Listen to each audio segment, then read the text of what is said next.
Assalamualaikum warahmatullahi wabarakatuh. Nama saya Wahdah Hilwani Damanik, NIM 0201191018.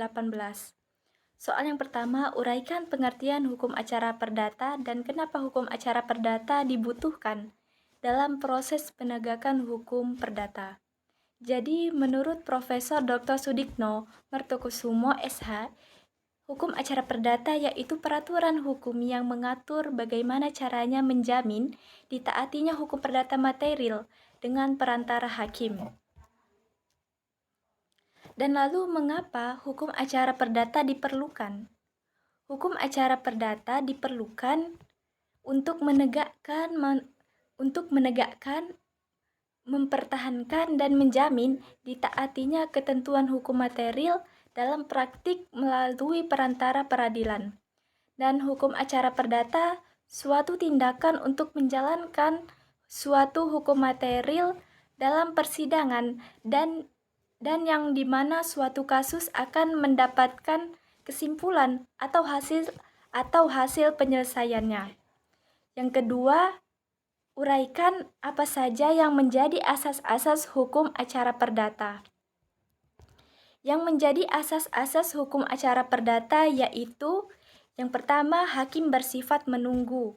Yang kedua, hakim bersifat pasif. Yang ketiga, persidangan terbuka untuk umum.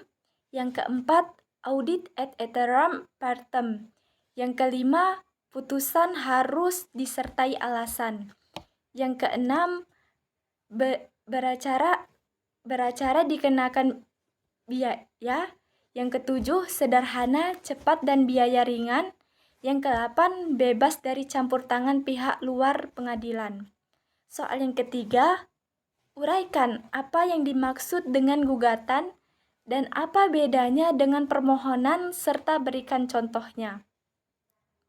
Jadi yang dimaksud dengan gugatan yaitu permasalahan perdata yang mengandung sengketa antara dua pihak atau lebih yang diajukan kepada ketua pengadilan negeri di mana satu pihak sebagai penggugat untuk menggugat pihak lain sebagai tergugat. Dan perbedaan gugatan dengan pemohonan yaitu dalam gugatan ada suatu sengketa atau konflik yang harus diselesaikan dan diputuskan. Oleh pengadilan.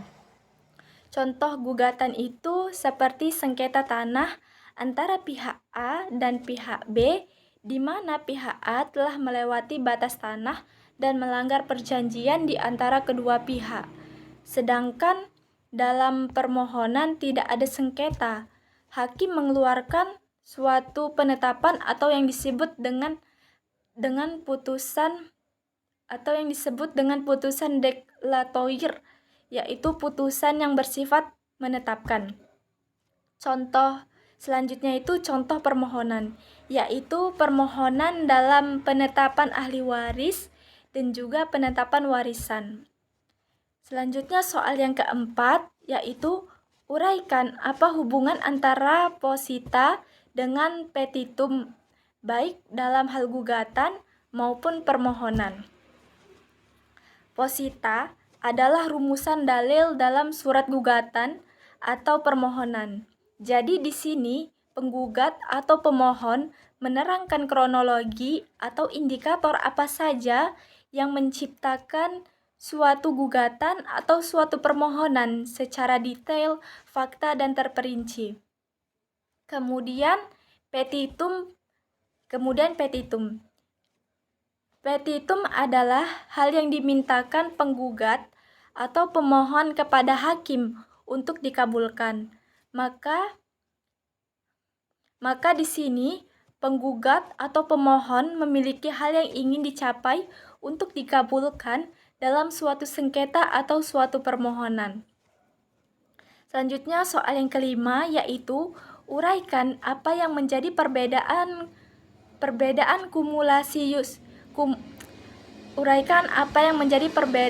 kumulasi subjektif dan kumulasi objektif dalam sebuah gugatan. Berikan pula contohnya. Jadi, kumulasi subjektif ialah penggabungan gugatan yang di dalamnya terdiri dari beberapa orang penggugat atau beberapa orang tergugat. Dan undang-undang tidak melarang penggugat mengajukan gugatan terhadap beberapa orang tergugat. Terhadap kumulasi subjektif ini, tergugat dapat mengajukan keberatannya, yaitu yang tidak menghendaki kumulasi subjektif. Sedangkan kumulasi objektif yaitu jika penggugat mengajukan beberapa gugatan kepada seorang tergugat, namun agar penggabungan sah dan memenuhi syarat, maka harus terdapat hubungan erat. Selanjutnya, contoh gugatan yang tidak mensyaratkan adanya konektivitas. Misalnya, A dan B menggugat C dan D tentang warisan. Bersamaan itu pula, diajukan gugat utang piutang oleh A dan B kepada C dan D. Dalam perkara ini, tidak ada konektivitas antara perkara warisan dengan perkara utang piutang. Demikianlah. Assalamualaikum warahmatullahi wabarakatuh.